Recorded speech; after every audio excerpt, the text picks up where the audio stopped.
Please welcome to the stage, Nick Mehta, CEO at Gainsight.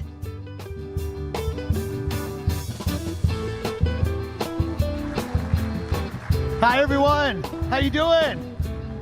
All right, I could not pick a more appropriate walk-on song. Thank you for Shake It Off, acoustic edition. I appreciate that. I'm a huge Swiftie, but it's very appropriate for what we're gonna talk about because I am fired up to talk about something extremely motivational for Friday afternoon. I wanna talk about failure. This is gonna be amazing, everyone. It's all about failure because I don't know about you, but I failed a bunch of times. I've been doing SaaS and running companies for a while, and I found this great quote on the internet. I don't actually know who said it, but it said, I never make the same mistake twice, I make it 5 or 6 times just to be sure, right? And that's what I'm gonna talk about is mistakes I've made over and over again, and kind of what's gotten me to where we're at, and we're at Gainsight, and what we're all learning through together. Now, one caveat, sort of a background I'll give you to this. Some of you may or may not know this. When we defined our purpose statement at Gainsight, we didn't go with the typical change the world or build a huge company or anything else. We said, we wanna be living proof you can win in business while being human first. And this is like something we talk a lot about, human first. And part of human first, the fact that we're all human beings, is being open to vulnerability.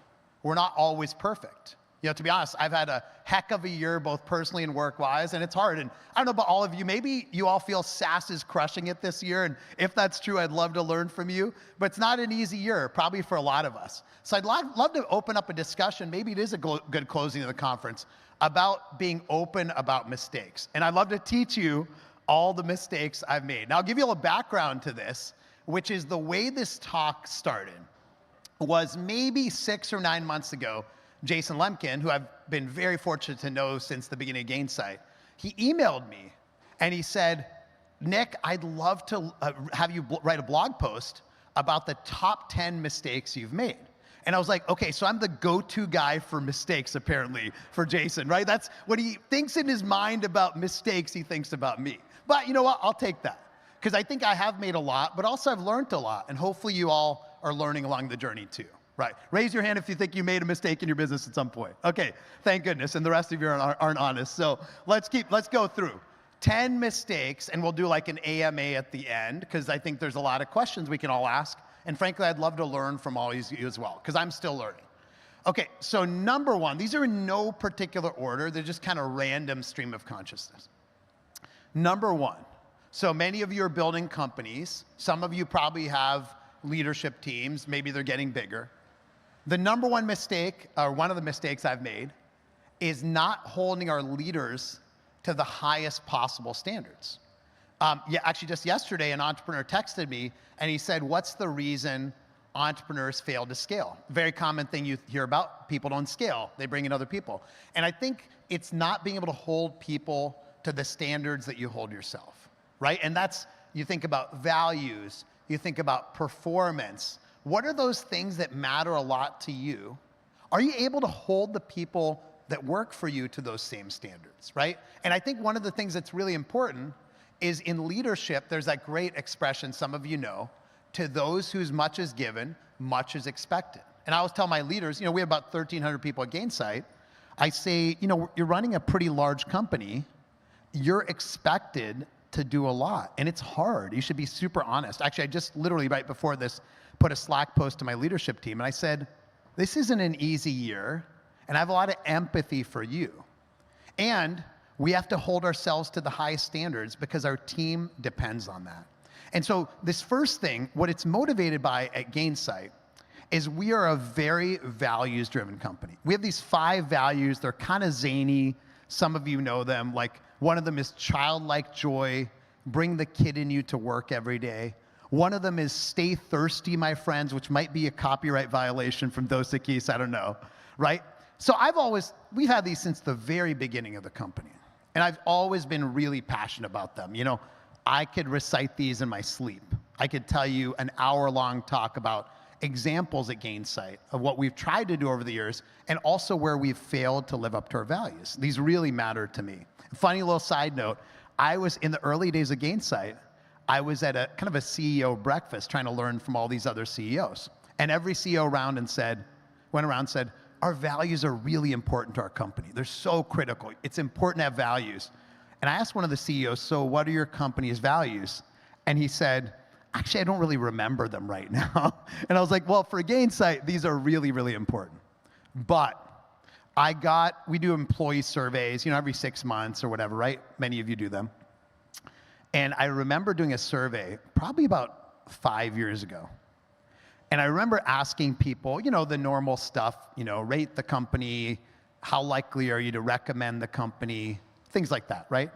And then there's these like free text boxes, what are the things we can do better? What are the things that we're not doing well? That kind of stuff. And I'm still that crazy person that literally reads every comment. Even though we have 1,300 people, I read like the 5,000 comments just to learn. And I remember reading those comments, maybe it was a few hundred back then. And one of the comments said, I wish, Nick, you would hold your leaders to the same standard of values that you hold yourself. And that was so brutal for me to read, right? Because what that meant was we weren't living up to our values as a leadership team, right? And I don't know what specific one they were talking about, but for me, that was a wake-up call. It was like whatever you care about in your business, whether it's being high achieving, whether it's being innovative, whether it's your values, or maybe it's just making money, make sure your team, the people that work for you, feel that same way. And if they don't, get different people. The whole thing falls apart when you have some vision as a founder, CEO, entrepreneur, or even if you're a functional leader, and the people underneath you don't believe the same things, it's all a house of cards. And some of you probably worked in companies where this was true. Maybe the CEO would get into an all hands and talk about how important these values were, and then day to day you didn't see it, right? You didn't see it day to day because the leaders didn't live up to that. And so this first lesson for me is holding leaders to the highest standard possible. And that means it's hard to be a leader at Gainsight. It really is. It's really hard. I've actually got one leader in Gainsight in our sales team right here in the audience. It's not easy. You have to lead your team. You have to live up to the values. You got to hit your performance targets. We're trying to get more profitable. It is not easy. But I'm also unapologetic because we owe that to our teams. So this is number one for me. Now, what does that mean practically? What does that actually look like? So one of the things I try to do is say, okay, for our leaders, be really clear about the expectations. We've got these 5 values. We've got an onboarding program for our employees about the 5 values. What are the behaviors to live up to the values? What do you need to do to avoid the negative things?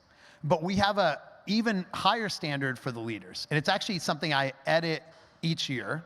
And when a new leader comes in, even before they take the job, I give them this document. There's actually a written form of this, but this is the one slide. I'm not going to read through all of it. But basically, what you can see is the 5 columns are the 5 values of Gainsight, right? These are the things that we hold dear since the beginning. And then I list out behaviors that represent these 5 values that are like 100% mandatory for the leaders. Now, some of them are pretty simple, like respond to emails within 24 hours or Slack posts, which, by the way, why do you have to tell people that? But apparently it's still a thing, right? Another one is being radically transparent. I tell everyone everything. Again, Gainsight about my personal life, numbers we're missing, whatever, right? A third one, like childlike joy, bring laughter to what you do, bring creativity. Shoshin means beginner's mind, embrace diversity. Stay thirsty is all about your internal ambition and drive, and we have some examples there, like giving feedback and taking it. But then each year, I define what are the new ways we need to live up to these values in the latest phase of the company. We're in a different phase of the company than we were a few years ago. We're a different phase of the economy. So this year, I said 5 things. Number 1, golden rule is one of our values. It means treat people the way you'd want to be treated. I think part of that is taking care of yourself and taking care of others, right? Taking the time off you need, taking the space you need. So if you're a leader, you need to own your own balance at Gainsight. It's not acceptable to let yourself work all the time and get burnt out, because that sends a signal to your team. And by the way, you're not a good leader when you're burnt out. So an example that I've tried to do this year is I have had a lot of personal stuff this year, and I told people, I'm just not going to travel hardly at all in the second half of the year. And I used to travel like 2 days a week. I told everyone this. I'm like, I'm going to take care of my family, and that's it. And it's that kind of thing where you're willing to tell people, I'm going to own my own balance. And that's something I expect from our team. I'll give you a couple other examples. Disagree and commit, that's a very common thing. I think it was popularized by Amazon. But disagree and commit with compassion, right? It's one thing to be like, I don't think you're right, and I don't think you're thinking about things right, and that's disagree. But there's different ways to do it, right? About like, hey, I really like the spirit of your idea. I know it comes from a good place, but I don't think I think the same way you do, right? A third one, just as an example, in this stay thirsty concept, is altitude is a huge thing in leadership. What that means is you need to be able to operate at 30,000 feet, which is like, what's the long-term vision of our company? And 10,000 feet, which is like, what's our plan to get to our next few years? And 100 feet, which is like, what are our OKRs this quarter? And 3 feet, which is, what am I gonna do to close this customer or make them happy, ship a feature? And I expect my leaders to be able to operate at all those altitudes. So this isn't the right list for you. But an interesting question, whether you're CEO or you're a functional leader, what's the list of things you expect from your leaders? Is it on a slide? Is it in an onboarding document? Is it something you really believe in? So that's one idea or mistake that I've made that I've tried to live up to.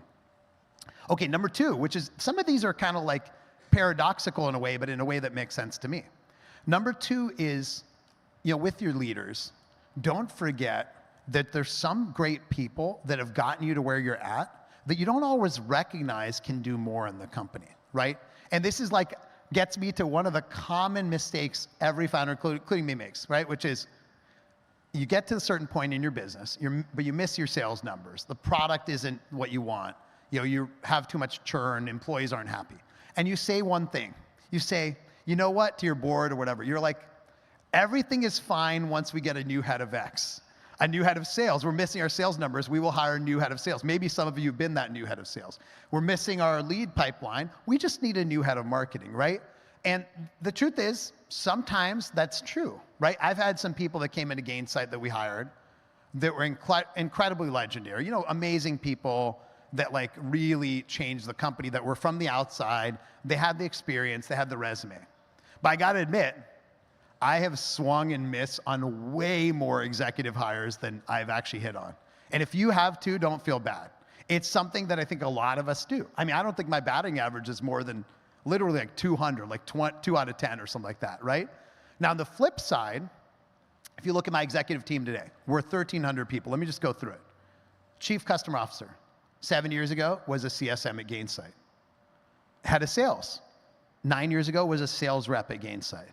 Chief Marketing Officer, 6 years ago, was the person that did sponsorship sales for Gainsight.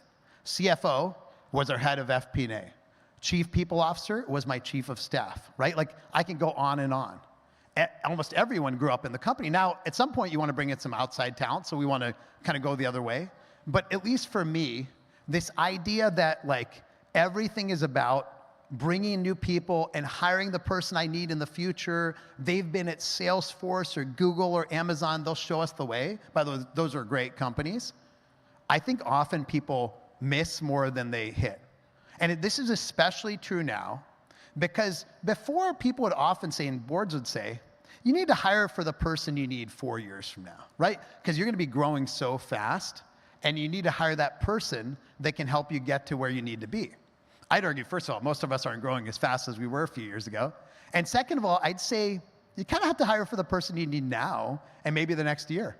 And then hopefully they grow in the company. Mistake number 2. Mistake number 3 is a big one from a startup financial perspective. Maybe you've made this mistake. A lot of people made this mistake in the last couple of years. Not scaling based on leading indicators. Now, this gets to one of the big fallacies I would say exists in software, and maybe you've lived this. I want to generate 10 million of bookings this year. Okay, great. My average sales quota is $1 million. I need 10 sales reps, and I will generate the $10 million. Some of you might have been there before, right? And why not hire 10 more and you'll get $20 million? Why not hire 1,000 sales reps and you have $1 billion of revenue? Why not? You should all do that tomorrow, right? And the truth is, like, that's such a fallacy. It's an old school concept when there's like one vendor in a space and infinite demand. And so at Gainsight, we have scaled up too fast many, many, many times. without leading indicators. I'm going to share 3, like in the spirit of vulnerability. Okay, first one. So 2015, 2014, something like that. We closed our first gigantic enterprise deal, $2.6 million of ARR. The biggest deal we'd done till then was maybe 300 grand, 400 grand. We're high-fiving around the office. I'm sure champagne is being passed around. I don't remember, right? But it was a big day. And we said, this is the beginning of the next phase of the company. Let's hire like 10 enterprise reps and SCs and so on. And we did. Built a team, hired a leader. We didn't close our next $1 million plus deal for like 5 years later. Literally, I'm not kidding, right? And that team cycled through. There were great people. A lot of the people left.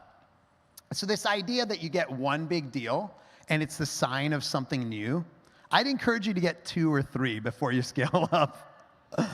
A second one, now this is not as relevant for very early stage companies, but even if it's a new product you built, scaling up the go-to-market for that newly acquired technology or newly built technology before it's really ready, not just technology-wise, right? Like technology has to be ready. You need to be at feature parity or have something competitive, but you don't really know how to market it. People don't know about you. You don't know how to sell it. Maybe it's a different persona. Maybe it's a different industry. A lot of people are like, this is awesome. We have this new technology, and we're just going to go scale it. By the way, a lot of people, includes me, so we made that mistake. A third one, maybe many of us made here, was in 2022. It was in 2021. Those were heck of a good years in SaaS, right? Amazing for many companies. Our bookings shot through the roof. We thought we were so great. Like we did. I don't know about y'all, but I thought it was such a great CEO. And because we're just soaring, right? We were like, we have an investor and we were like the #1 performing company in their portfolio, right? And a lot of companies, including Gainsight, said, let's just hire a bunch more people. Like literally, we went from like, I don't know, 800 people that year to like 1,300. And by the way, you might be doubling your company, but at that scale, that's a lot of people. And it was a big mistake. Like the market was like temporarily in this boom, right? You can think of all the companies that are amazing companies but went through this very publicly, like Zoom and others, right? Amazing companies, but they had this huge temporary jump and then it came down and now they're still great companies, but it's hard to go through that. So this learning about what are my early leading indicators, and there's a great way to think about this. So there's a famous author in business named Jim Collins. He's written Good to Great, like some of you might have read his books. And he has this great quote, fire bullets, not cannonballs. And the basic idea is, when you have something new you're thinking about, it's like a new product, a new go-to-market, maybe you're gonna sell in a new region, fire a bullet, meaning make a small experiment. Hire 2 sales reps or 3. Spend $100,000 on marketing, right? Don't assume that just because you've gotten a lot of success in your first business, you can just go immediately into this next business. Fire a bullet, not a cannonball. Mistake number 4. So this is a big one that many of you are probably the very beginning of, okay? And if I had to give you one like lesson from somebody who's made huge mistakes that we can never really recover from, it's this. So you will have a customer, maybe you have one now, prospect, and they'll say, okay, I get your pricing is $200 a month, right? And it's like, you have a 1-year contract. Well, what I'd really like to do is have a 3-year contract with a 1-year opt-out in the beginning and pay you on quarterly terms and not pay you on the users you've signed up for, but the computed users based on consumption and actually have a max and a minimum. And you're like this entrepreneur that's kind of desperate, which I was. You're like, sure, we'll do that, right? It's like 1 customer. And the 1 customer turns into 3 or 4. And then you have like Gainsight, where we have like 1,300 customers, I don't know, 1,200 different pricing models, something like that. And I would just say it's a trap, right? It is totally a trap. And now that doesn't mean you shouldn't be flexible to customers. You should. But I remember, some of you probably know Atlassian, like one of the greatest software companies of all time. Somebody from Atlassian here? Go Atlassian. What's that? Oh, Aussie, there you go. It's Aussie. Atlassian's an Aussie company. And Jay Simons used to be the president of Atlassian. I got to know him. He's amazing. And he presented this like chart where Atlassian very famously did no contracts, no negotiation. You buy Jira, you pay a certain price. That's it, right? And he showed this chart like Goldman Sachs buying Jira. And Goldman Sachs just literally bought Jira like a seat at a time or whatever. And at some point, Goldman Sachs presented an offer to Atlassian that will pay a lot more and we'll get a discount and so on. And Atlassian said no. And Atlassian's revenue was much more than that contract could have been a few years later. That's not appropriate for everyone. We're not Atlassian. We're not Atlassian. But I think there's some element of having some level of discipline, because frankly, a lot of those deals at the end of the quarter that you push in because it's a special pricing model, you're desperate to hit your number, maybe you buy their product if they buy yours. I'm sure none of you have done that before. Maybe we've done that a couple of times. Almost all of those blow up later on. They're bad customer success. They're impossible to scale. And specifically, they create this problem where if you didn't invest in those pricing and those systems and all that up front, later on, you end up with a lot of complexity for your customers, right? Like, how do I even renew this thing? Your team becomes super frustrated, like sales and CS, because they're like, doing a quote takes like an hour, right? And it becomes hard to do analysis, like how much are we growing? What are our discount rates and so on? You probably aren't dealing with these problems now if you're early stage companies. But if you make these mistakes of doing whatever every deal wants, you will absolutely have them a few years later. So the lesson here is be really careful about custom deals that feel very tempting in the moment. Number 5, this is such a friggin' commercial, but in not investing in digital customer success early enough. That's what we do, right? So of course. But I think I really believe in it, because eventually you hire a ton of people and it's kind of chaos. And so obviously we think that like getting to the point where you really scale through digital, not just like what Gainsight does, but just every kind of self-service thing you can do, everything you can do to not hire a ton of CSMs and support people early on, right? Make it way more self-service. Then the people you hire will be much more value add. There are so many companies out there that hire CSMs as a Band-Aid over the customer experience, over the product. I would work on those things first, even though that might lengthen your sales cycle for buying Gainsight, right? And like, we have a whole playbook and go to our website of things you should do to improve digital customer success. Some of them relate to Gainsight, some not. I'm not gonna go through this one in detail. Okay, number 6, because I wanna make sure we have time for Q&A. Number 6, this one's very close to home for me. Matters because of this human first thing I talked about. Not parting ways well always. Now, unfortunately in business, there's a lot of parting ways. This year there's been a lot. And that parting ways is hard. Now there's 2 kinds of ways you can part ways, right? The company can part ways with the teammate, which is tough. Or the teammate can part ways with the company, which is also tough, right? Both of those, right? It's like, from Seinfeld, I'm breaking up with you. No, I'm breaking up with you, right? That's what happens. And the truth is that a lot of companies don't part ways well, right? It's very well known that some companies do the riffs well and some not. That's not what I'm gonna talk about. I'm gonna talk about the other side. And this LinkedIn post, it said, serious question, why are so many companies weird to teammates when they leave? And you can see more of this. And it is the most commented, shared post I've ever read, ever posted, thousands of comments. And it was heartbreaking, because everyone's sharing stories about they left a company and they never spoke to me anymore. They walked me out the door. They treated me like I was dead to them. They would never, ever help me in the future. And it just breaks my heart. It's just like really sad that somebody that works for you, that did so much for you, leaves the company after doing some great things, and you treat them like they're dead, right? That's just horrible, right? And so for me, I've even made this mistake once or twice. I never treated anyone like they're dead, but I remember making 2 people actually in our history, feel bad for leaving. And then later on, with good relationship. But for me, I would say, and again, I'm biased, but end every relationship with a teammate in a human first way. Whether it's you doing a riff and somebody leaving, and honestly, like when we've done those, I try to call every person and say, how can I help you with your job search? Try to help.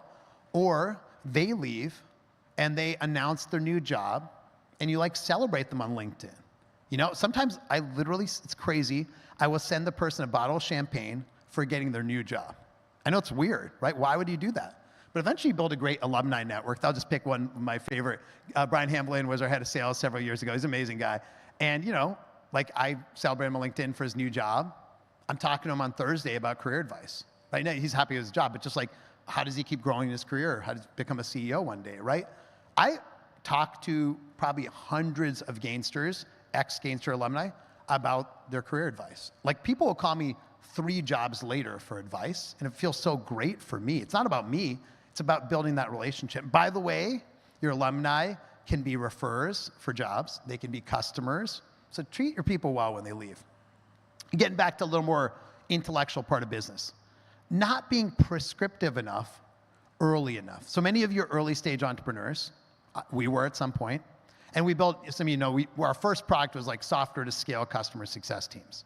2013, people didn't even know what a customer success team was. Now, why did we build software for teams that didn't exist? I don't even know. That probably wasn't a good idea at the time.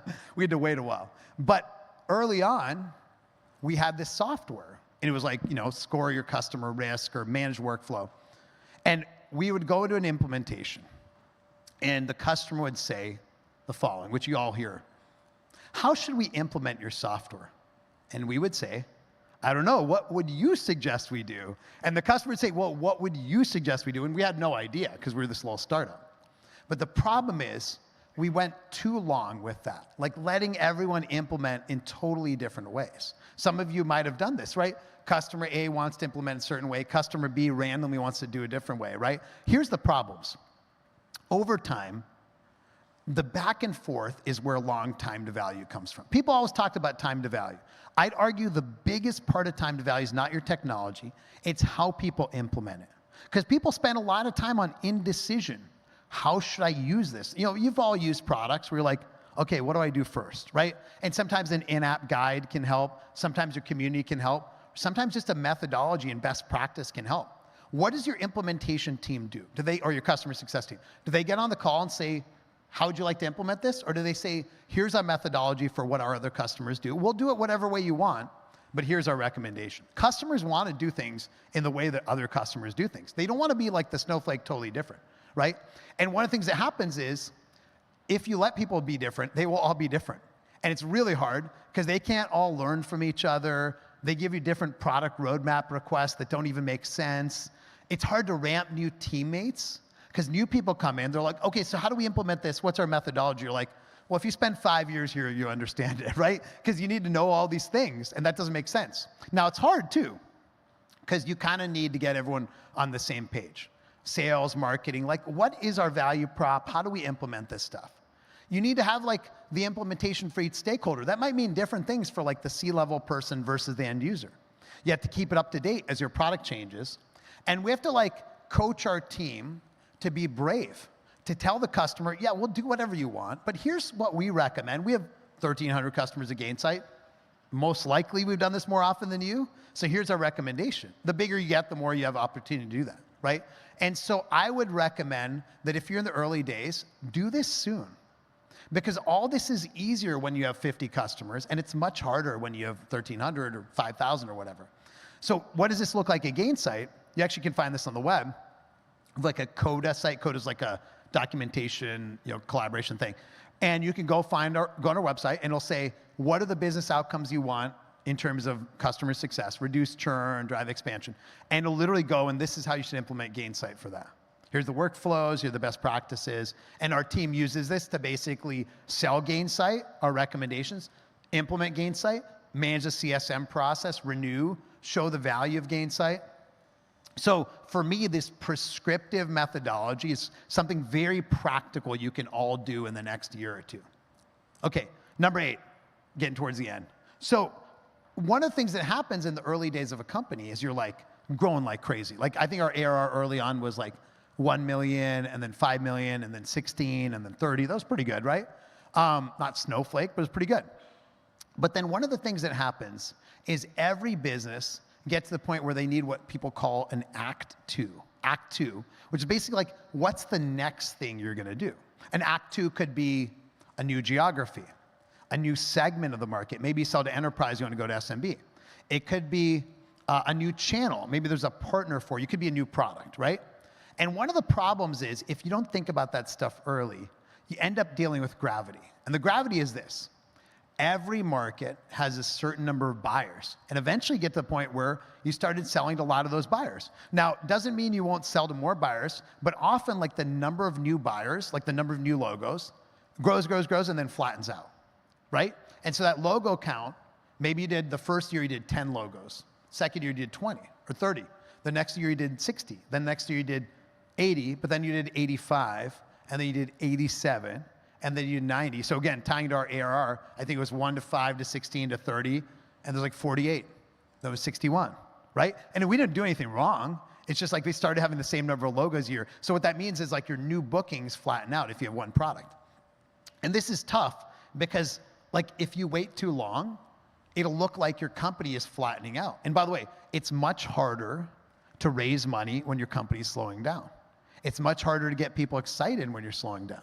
And so for us, we saw this slowdown roughly around 50 million of ARR. I have a whole blog post on this, by the way. And what happened was, honestly, we were selling to SaaS companies. There was only a certain number in 2016, right? A lot more now. And we were just bound by the TAM. I would drive up, like I live here, and there's Highway 101. I'd drive up and down it, and they, back then people had offices, right? And there'd be the logos on the top of the building. I'd be like, okay, I pitched that customer, their customer, their customer. I pitched that customer. Everyone, every single company, we'd either pitched or they'd bought. Every single one. I was like, oh, geez, we're TAM constrained. Now, eventually our TAM grew. And then for us, we became what I call a platform company, meaning we have 4 products now: community, education, in-app guides, customer success, more coming, right? But I wish we'd started all that earlier. And for you, it might not be more products, it could be more geographies, something. But don't let it wait till you start flattening out till you figure out your next act. Because if you don't, you are gonna slow down. And one of the things very practically I wish I'd done is build a database of your addressable market. Now, I don't mean that BS slide you show to investors that says your addressable market's like $10 billion or $1 trillion. I mean the real one. Who are the buyers that could buy from you? There's maybe 1,000, back in the day, there were probably like 200 companies that could buy from us. And maybe now there's 5,000. Who are they? Where are they in their process? Track the people at those companies. So for us, it's like, who's the head of customer success of that company? How many CSMs are they hiring? What do we think we could sell them, right? Build that TAM database. Now, you can use a third-party data set like a ZoomInfo or whatever, which are great, but they take that data and build your own database. I wish we'd done that earlier. We're doing that now, actually. Number 9, huge one for me. I, particularly a few years ago, had massive, massive FOMO. Like I would be here, speaking here, I'm like, is there a brother speaking engagement in one of these other stages I should be at? Right, I would always have FOMO. And one of the problems is, there's all this FOMO in tech, and people aren't really open about the challenges. This company just raised a lot of money.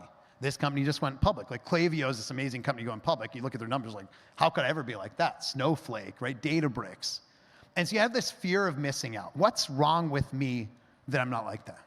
Now, I would say at the beginning of Gainsight, again, this is way before many of you are working, 2013, there's all these companies that were super hot. Super hot, raise money, TechCrunch or whatever headlines, billion-dollar startups. And some of them are gone, honestly. We're still here. And so I'd say, to quote one of my other favorite influences, Hamilton, sometimes you gotta wait for it, just like Aaron Burr, right? You gotta wait for it and be patient. Now, doesn't mean if there's no market, you should spend your whole life doing nothing, right? But be willing to be patient. I would say Gainsight and me, we're definitely the tortoise, not the hare. There's no way, we're not the hare. But we just kept going, kind of persistent, right? And just waited for it, for our market to arrive, for our business to be there. And if you don't believe in your business, don't wait for it. But for me, I was like, look, this is gonna eventually happen. Customer success, SaaS, it's gonna eventually happen. And honestly, it would piss me off if we threw in the towel and somebody else took advantage of that, right? So we just kept going and going and going, right? Okay, last one. Number 10, not being myself. This is very easy for all of us to do, right? You can tell I have a certain style of wardrobe, whatever, right? And I remember we did this conference called Pulse. It's kind of like the industry event for customer success. The first year, 300 people showed up. We're in this ballroom in a hotel, maybe something like this, in a hotel. They're not like an outdoor amphitheater here. And I did this talk. And this talk was the one I'm doing now, not scripted. I think I came out in a football helmet for some reason, I don't know why. But it was me, right? It was just me, the zany, cheesy, dad joke me, right? That was me. And I remember it went really well. And we that conference went well. And yeah, I don't know, we got some articles or something. And I remember me saying, I'm gonna be a grown-up CEO now. I'm gonna get a speaking coach. And the speaking coach looked at me and said, Nick, you're way too whatever this is. You talk too fast, you're too high energy, you're too unscripted. Why are they all these memes and jokes and GIFs in your talk? And she said, write out your talk, stand in one place, a little bit like a politician. Get a lectern, that's a thing? Is that what it's called? A lectern, I don't know. And stand there. And so you could go watch on YouTube on Pulse 2014, my worst keynote ever, by far. It's so stiff, so boring, right? It was literally, I was bored while I was doing it. That's a big part of speaking or being yourself. You don't want to be bored with yourself, right? So what did we do at Gainsight? We just embraced this weird company that we are. Did carpool karaoke with Aaron, the CEO of Box. I literally made a rap video, rap single. It's on Spotify. There've probably been 5 downloads so far, all of them my mom. But like we made a rap single about customer success. We did Taylor Swift, many parodies. We did a Ted Lasso spoof called Ned Sasso. I don't make this up, right? This is legit. And so I just say, being yourself is very powerful, right? Like you hold yourself back and try to be somebody else, like try to be me or anyone else here in this conference. Be yourself. Maybe that's somebody really analytical. Maybe that's somebody about empathy and warmth. Maybe it's somebody that's trying to have fun on stage. Be yourself, right? So just to close this out before we do AMA, I just feel like overall, we don't talk enough about mistakes in tech, and many of us make them, right? Many of us make them, but we don't openly talk about that. Many of these speeches here are about how amazing things are, how we're all doing so well. Let's show up into the right charts. Let's be honest, this year a lot of mistakes have been made. Last year a lot of mistakes have been made. Sometimes it's nice to open up that conversation. We can all be a little more human first together. So thank you for listening to this. Happy to do some questions. Awesome.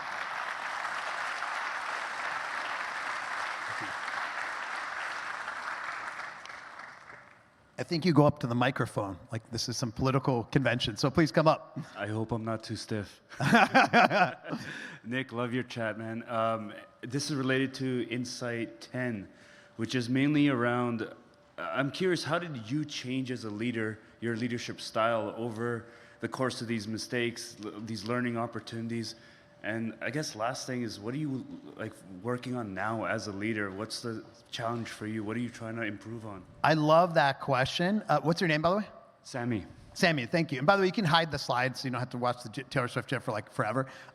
So great question. How do you change as a leader? Now, I'll tell you a few things about that, like how did I change? And then also, what have I actually changed? So the how for me is I'm a huge believer in learning and feedback. So I do a 360 on myself every year.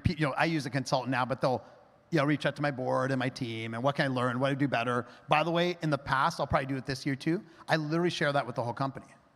Hey, this is what I am. One of the things I started doing a few years ago was I wrote this blog post called Attention CEOs, Fire Yourself. Very popular blog post, mostly because most people want to fire their CEOs, I guess. But it was about rewriting your job description every year. What does Gainsight need from me right now? Probably different than what we needed a few years ago. I'll get back to your last question because that's relevant. So what does it practically mean? How have I changed over the years? Well, in the early days, it was about evangelism, figuring out what this company was going to be. Then it was about scale. Then it was unscale because we grew too fast. Then it was new products and new markets, which is still a lot of it now. And today, though, it's also about building a sustainable business. We're actually profitable now, which is pretty cool, generating cash. But when you're profitable, you have to generate more.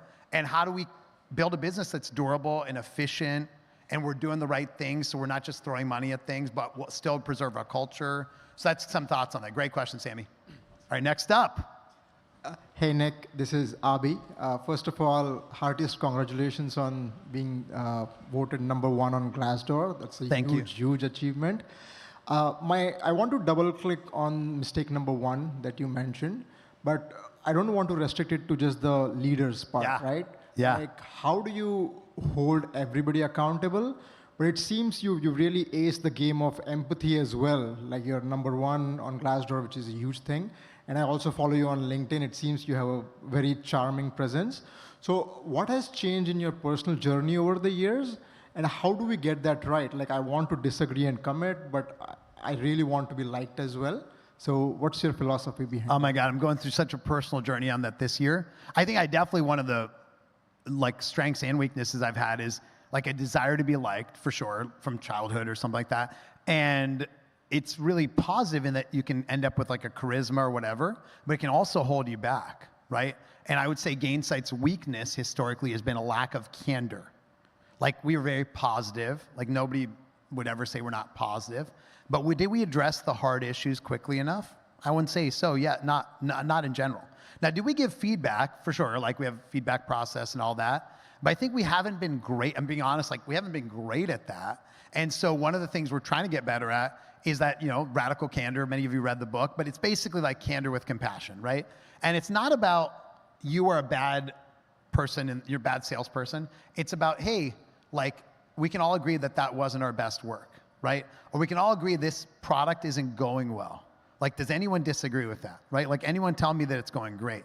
And I think there's some power in that where you ask the question, does anyone think this is going great? Anyone think we're doing our best work? I think there's something about that, because most people will admit, like, yeah, no, this isn't our best thing, you know? And I would say earlier, actually, it's funny, I just talked to a teammate who's an alumni, and she's like, Nick, before I had to decode your messages, if you said great, it meant it wasn't good, and if you said awesome, it meant it was good, or something like that, right? That's terrible. Like, how do we be more candid early on? Something I think you can be positive and candid at the same time. I think people value it. One of the things I love, I don't know if people from Gong are here, anyone from Gong here? They have this value which I love called no sugar, which is like, we're not gonna like add sugar to this feedback. I'm just gonna tell you what it is. I think that's cool. Next question, thank you. Hey, Nick, I had coffee with Mike Berger this morning. Oh, Mike. He wanted me to tell you hello. I love Mike. He's our old head of product marketing. Yeah, he's great. So I think in the early days, and we're seed stage startup, you have a lot of pressure, especially as a revenue leader, to sell and like sell a lot. And I've always been a seller. Have you ever found yourself overselling what the technology actually can deliver? And how do you manage expectations better so you don't find yourself in that spot? Obviously, that's never, ever happened to us. Never. I can't imagine. What are you talking about? Nobody here has gone through that. I think the truth is, like, one of the great business books of all time is called Crossing the Chasm. Some of you read it. I'd recommend everyone read it. They talk about this idea that there's a certain type of buyer demographic that loves being those early adopters, right? And these are the people that, like, try out the first iPhone when it came out, right? The first, first version of a Tesla or whatever, right? Those people are willing to take the lumps in terms of the technology. And so one of the things I think about is, who are the early adopters? By the way, they're the easier to sell to, too. Like, one thing I always think about practically is, if you're in a certain domain, think about those companies that are like you, figure out who their early logos were. So at Gainsight, there's a company some of you probably know called Marketo, Marketing Automation. And they were kind of a little bit before us. And so I was like, okay, what logos did they get early on? They're probably the ones that are willing to deal with the lumps. So I think the key thing is, don't sell to a big old company that's not willing to deal with those lumps. Sell to the companies that are okay with it. That would be my quick answer there. Awesome, thank you. And probably last question. Perfect timing. I guess so, the last one. It's all you. All right, Nick, good to see you, I guess. Thank you. SaaStr, founder of GrowthQ. So, awesome. Question for you, for the operators or even longtime operators turned technology founders now. One of the things I am finding is that there's a lot of unlearning that has to come from working in big, large companies to now scrappy startup, even how you hire, how you allocate capital, things like that. I would love your feedback in the last thing you mentioned of be yourself. But how do you be yourself and when you're having to be kind of something you've never been before? Yeah, that's a great question. And definitely, like, that idea of, like, scrappiness is so true. And coming from a large company, some people are very scrappy in large companies, but you sometimes get a lot of support there. And so I would say that most of these things, like being yourself, can be a little misleading, because we can all grow, right? Growth mindset, I'm sure many of you know about it. And so I think scrappiness can be inspired in people. And I think that sometimes there's one person that can inspire it in others. I'll pick a person at Gainsight named Scott Salkin. I mentioned he's our CMO now. He starts like a sponsorship salesperson. And he's incredibly scrappy. Like, we'll be like, hey, what do you think about a new pricing model? And like something, right? And he'll be like, here's the slides on the new pricing model tonight. And he'll make the slides, right? He has a pretty big organization, you know? Somebody else will be like in sales, the sales leader, and just go do a sales call themselves. Do a demo themselves. And I think that if you have some people in your organization who are like that, they inspire everyone else to do that. If everyone in your organization is like, okay, let me go delegate this to somebody else, everyone's gonna be like that. So that'd be my quick version. So let me close out with a quote that I love. A very wise person said this: be yourself and believe in what you do, but also believe in your mistakes and learn from them. Now, the philosopher was Taylor Swift, who's always the most wise person in the room. But I would say, embrace your mistakes, learn from them, and I love learning from you. Thank you so much.